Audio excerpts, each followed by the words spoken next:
Hello दोस्तों, आपका अपना यूट्यूब चैनल RSM मस्ती पर आप सभी लोगों का स्वागत है। दोस्तों यहाँ पे RRB, NTPC, SSC, UP, और अदर एग्जाम के लिए अति महत्वपूर्ण क्वेश्चन दोस्तों दिए जा रहे हैं इस समय। दोस्तों वो क्वेश्चन हिंदी और GS दोनों के मिक्सर क्वेश्चन है दोस्तों। तो ऐसे क्वेश्चन पाने के लिए हमारे इस चैनल को सब्सक्राइब और शेयर करें। हाँ दोस्तों, ज़बरदस्त क्वेश्चन है, बहुत ही डिफ़िकल्ट। दोस्तों अगर 20 में से आप अगर 10 भी सही करते हैं तो समझिए कि आप कहीं ना कहीं अच्छा स्कोर कर जाएंगे। चलिए दोस्तों आज का क्वेश्चन स्टार्ट करते हैं जो आपके सामने है। अंतःस्थ की बात जानने वाले को क्या कहते हैं? बताइए दोस्तों, अंतःस्थ की बात जो जाने हमारे उसे क्या कहते हैं? अंतर्यामी कहते हैं या अंतर्यामी? दोस्तों विशेष इसमें वर्तनी का ध्यान दीजिएगा आप, या अंतर्ध्यान या अंतर्मन। तो दोस्तों इसे कहते हैं हम लोग अंतर्यामी। क्या दोस्तों? अंतर्यामी। लेकिन वर्तनी सही कौन सा है? तो ऑप्शन नंबर बी। चलिए नेक्स्ट क्वेश्चन पे चलते हैं। दांत खट्टे करना, दांत खट्टे करना मुहावरे का अर्थ क्या है? प्रास्त करना या प्रास्त कराना या पिस्ता खाना या प्रस्त करना? दोस्तों बेसिकली आप वर्तनी का ध्यान दीजिएगा तो इसमें राइट आंसर होगा option number A is right answer, प्रास्त करना। चलिए नेक्स्ट क्वेश्चन पे चलते हैं। कह रहा है कि विश्व अस्थमा दिवस 2019 का विषय है।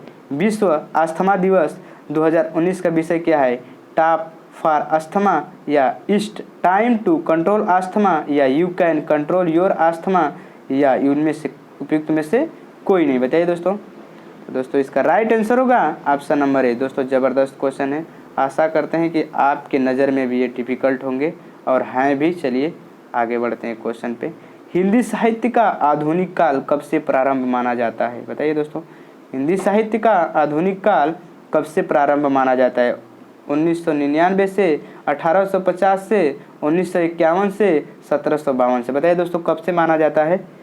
तो बेसिकली दोस्तों ये माना जाता है 1950 से 51 से। Option number C is right answer. चलिए दोस्तों नेक्स्ट क्वेश्चन पे चलते हैं। कह रहा है कि थाली का बैगन मुहावरे का अर्थ क्या है? थाली का बैगन मुहावरे का अर्थ क्या है? कभी यहाँ और कभी वहाँ बैठे रहना, कभी एक पक्ष और कभी दूसरे कोने में रहना, या कभी एक पक्ष और कभी दूसरे पक्ष में रहना, या कभी एक पक्ष और कभी दूसरे पिंजरे में रहना? बताइए दोस्तों। तो दोस्तों वर्तनी और वाक्य के हिसाब से इसमें आपका सही होगा option number C is right answer, क्योंकि दोस्तों इसमें वर्तनी भी शुद्ध है और वाक्य भी शुद्ध है। चलिए नेक्स्ट क्वेश्चन पे चलते हैं। बघेली किस प्रदेश की बोली है? देखिए दोस्तों, जब क्वेश्चन को डिफ़िकल्ट करना पड़ता है, करते हैं एग्जामिनर जब डिफ़िकल्ट करता है तो बेसिकली उसमें छोटी छोटी गलतियाँ आती हैं। कभी वर्तनी का आ जाएगा, कभी शब्द का आ जाएगा। उसी तरह से है दोस्तों, डिफ़िकल्ट है, कभी वर्तनी का छोटा छोटा गलती आपको मिलेगा, उसी को देखना है। बताइए बघेली किस प्रदेश की बोली है? गुजरात, राजस्थान, हिमाचल प्रदेश या मध्य प्रदेश? तो दोस्तों बघेली आपकी कहाँ की है? Option number D is right answer. कहाँ की है दोस्तों? मध्य प्रदेश। चलिए नेक्स्ट क्वेश्चन पे चलते हैं। आँख का पर्यायवाची कौन सा नहीं है? बताइए दोस्तों। चक्षु, लोचन, अच्छी या धात्री? तो दोस्तों सबको पता है कि धात्री दुर्गा का पर्यायवाची होता है, न कि आँख का। चलिए नेक्स्ट क्वेश्चन पे चलते हैं। पल्लवन के लेखक अप्रासंगिक बातों का अनावश्यक विस्तार या उल्लेख कम होना चाहिए, विस्तार से होना चाहिए या बिल्कुल नहीं होना चाहिए? तो दोस्तों आशा करते हैं कि आपको मज़ा आ रहा होगा। चलिए दोस्तों, तो इसका राइट आंसर होगा option number B is right answer, विस्तार से होना चाहिए। चलिए नेक्स्ट क्वेश्चन पे चलते हैं। कह रहा है कि पूर्वी हिंदी की बोली है खड़ी बोली, मेवाती या कन्नौजी या अवधी? तो पूर्वी हिंदी कहाँ की बोली है दोस्तों? इसे अवधी के रूप में रखा जाता है। किस में दोस्तों? अवधी में। चलिए दोस्तों नेक्स्ट क्वेश्चन पे चलते हैं। नेक्स्ट क्वेश्चन कह रहा है पावक का सही संधि विच्छेद क्या होगा? पावक का सही संधि विच्छेद पोधन अक, पाधन अक या पौधन अक या पौधन अक? बताइए दोस्तों। दोस्तों इसका राइट आंसर होगा option number C is right answer, पौधन अक। क्या होगा दोस्तों? पौधन अक। चलिए नेक्स्ट क्वेश्चन पे चलते हैं, मजा आ रहा होगा दोस्तों। सुब्रतो कप, कह रहा है दोस्तों कि सुब्रतो कप कौन से खेल से संबंधित है? फुटबॉल, हॉकी, बैडमिंटन या टेनिस? तो दोस्तों बेसिकली आपका किससे संबंधित है? तो फुटबॉल से। किससे दोस्तों? Option number A is right answer. चलिए नेक्स्ट क्वेश्चन पे चलते हैं। भारत में श्वेत क्रांति के जनक, क्वेश्चन पे ध्यान दीजिएगा दोस्तों। भारत में श्वेत क्रांति के जनक पूछ रहा है। भारत में डॉक्टर वर्गीज कुरियन या MS स्वामीनाथन या ए या बी दोनों या इनमें से कोई नहीं? तो दोस्तों भारत में जो है आपके doctor Verghese Kurien, option number A is right answer. चलिए नेक्स्ट क्वेश्चन पे चलते हैं।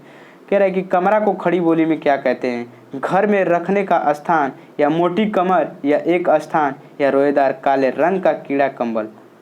तो दोस्तों कमरा का अर्थ होता है जो लोग जिसे हम लोग भोजपुरी उसके चादर कहते हैं, उसे हम भोजपुरी में कमरा कहते हैं। दोस्तों चादर को क्या कहते हैं? कमरा। यानी रोएदार के काले रंग का कीड़ा कंबल, रोएदार के काले रंग का कीड़ा कंबल। चलिए दोस्तों, तो आशा करते हैं आपको समझ में आ रहा होगा। चलिए नेक्स्ट क्वेश्चन पे चलते हैं। कह रहा है कि इनमें से कौन सा काव्य गुण नहीं है? प्रसाद, माधुर्य, ओज या अभिधा। तो दोस्तों अभिधा काव्य है, एक गुण के संज्ञा में नहीं आता है। चलिए दोस्तों नेक्स्ट क्वेश्चन पे चलते हैं। नेक्स्ट क्वेश्चन कहला है इंडस परियोजना का संबंध किससे है?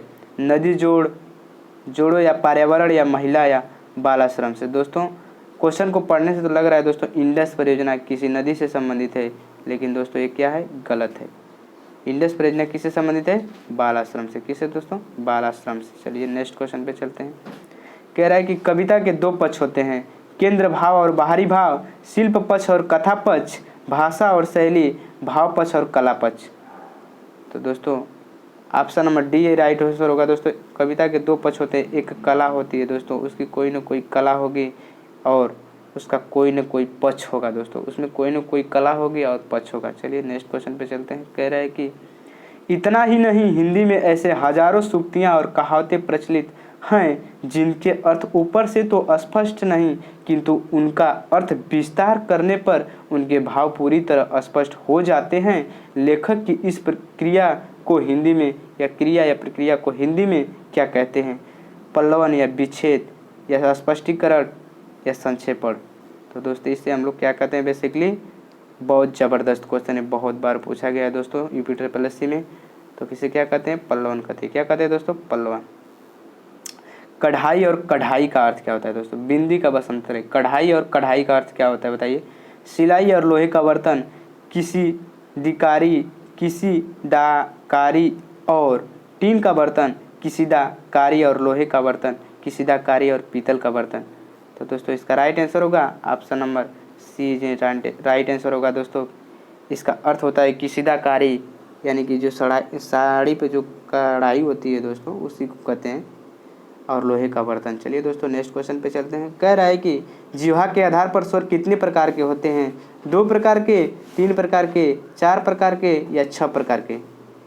तो दोस्तों ये बेसिकली 3 प्रकार के होते हैं, अग्र, पक्ष और मध्य। अग्र स्वर, पक्ष स्वर और मध्य स्वर। चलिए दोस्तों नेक्स्ट क्वेश्चन पे चलते हैं।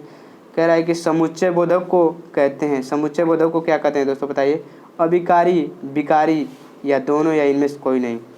तो दोस्तों बेसिकली समुच्चय बोधक को हम लोग अभिकारी कहते हैं। दोस्तों अभिकारी का मतलब जिसमें कोई विकार न किया जा सके, जैसे और लिख देंगे हम, तो क्या आप इसे कोई इसमें परिवर्तन कर सकते हैं? कोई नहीं। और, तथापि, यद्यपि, हम, तुम, ये सब जितने आते हैं दोस्तों किसके अंतर्गत आते हैं? अभिकारी के अंतर्गत आते हैं। तो आशा करते हैं दोस्तों आज का मेरा यह वीडियो आपको अच्छा लगा होगा, और अच्छा लगा तो लाइक, शेयर, कमेंट करना ना भूलें। और हाँ, अपने दोस्तों के साथ इसे शेयर करें दोस्तों। और हाँ, इस चैनल पे कुछ अलग दिया जाता है दोस्तों, ज़बरदस्त दिया जाता है। और हाँ, शॉर्ट फॉर्म में दिया जाएगा आपको दोस्तों। बेसिकली वो दिया जाता है जो हार्ड क्वेश्चन होते हैं दोस्तों, ज़बरदस्त होते हैं। तो दोस्तों ऐसे क्वेश्चन पाने के लिए हमारे चैनल को सब्सक्राइब कर लें और अपने दोस्तों में शेयर कर दें। तो दोस्तों मेरा वीडियो देखने के लिए आपको तहे दिल से थैंक यू, धन्यवाद।